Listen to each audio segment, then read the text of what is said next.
morning. This is Nick from Dad on E-Bike, and I'm starting my ride to work after just dropping the kids off. And I found out that the audio on this helmet, the Koros helmet that I use for recording, works pretty well.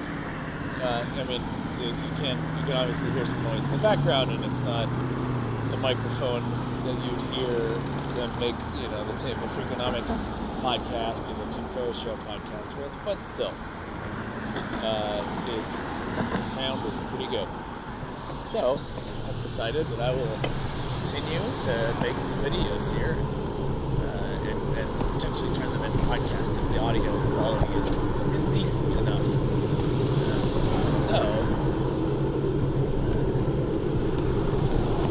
This morning I have set the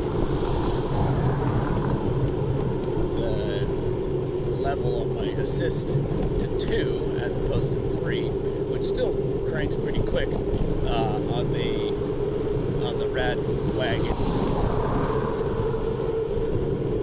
I set it lower because I had left the bike.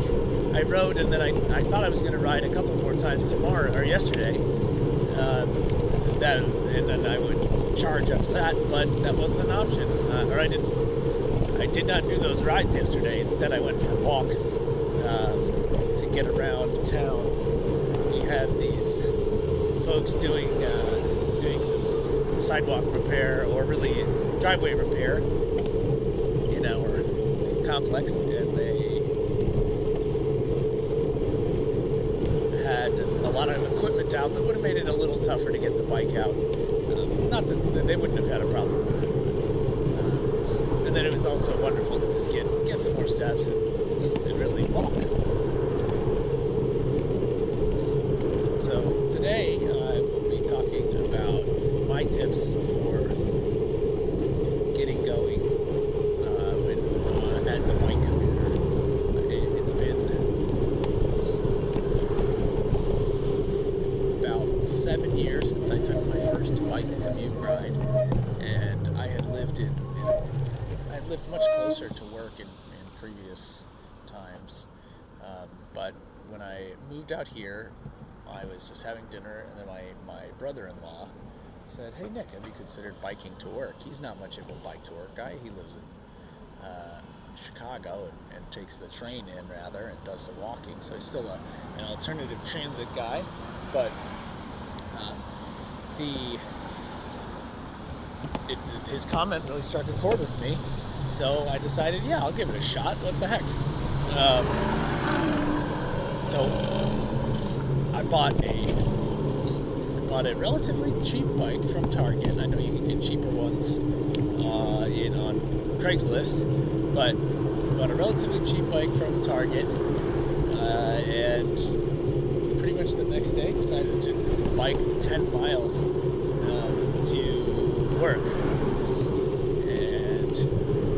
And I knew that I had a backpack that I had been using for work, and didn't really know much else. So I also had a helmet. So I biked those 10 miles. I was very, very tired. Like 3 or 4 miles into it, the wind was pushing me back, and I was thinking, man, this is tough. This is much tougher than I expected. I do a decent amount of sports. I play basketball a couple times a week, and I thought, well, there's no way that this biking to work thing is going to be that challenging for me. But it was, at least in the beginning. Which leads me to my first tip. Well, the reason it was so super challenging is that I didn't even have my tires pumped up all the way. So if your tires aren't pumped up all the way, then you lose a lot of energy to basically the friction with the ground. So I'm checking the pressure afterwards, and it was at 15 or so, 15 psi. So that's really low. Most tires are at least above 40, and road tires are know about that world. But yeah, I didn't have my tires pumped all the way, so that's my main tip. That's my main actual biking tip. The other tip is to just get going. Look up your route on Google Maps, and maybe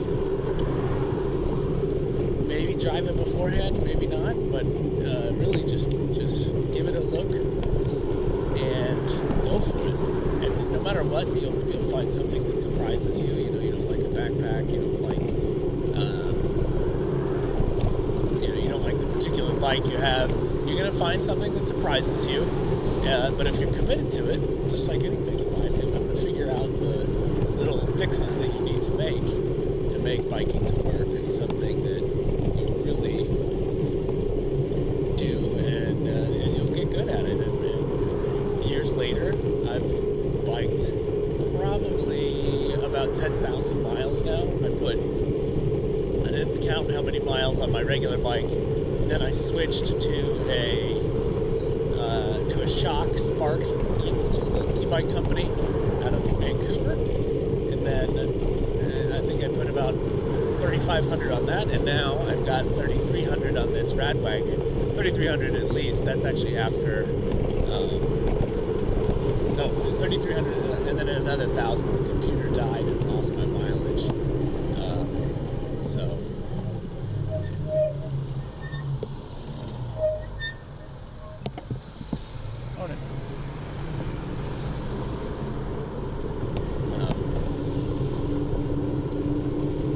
Anyways, you can have those embarrassing beginnings, and it may be just that you get an extra good workout.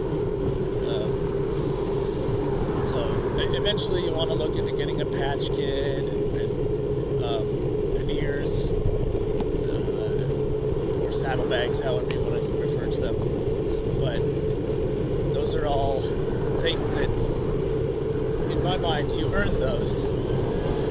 It's like, I try not to be the type of person that buys the equipment for something before getting good. That's a lesson I learned from playing the guitar.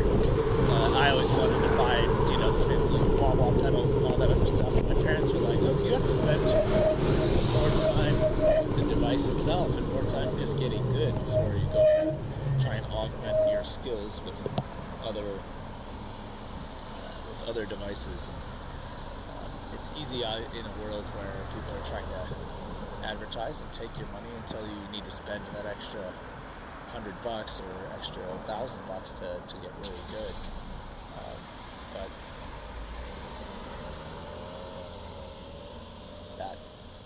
try not to make that my thing.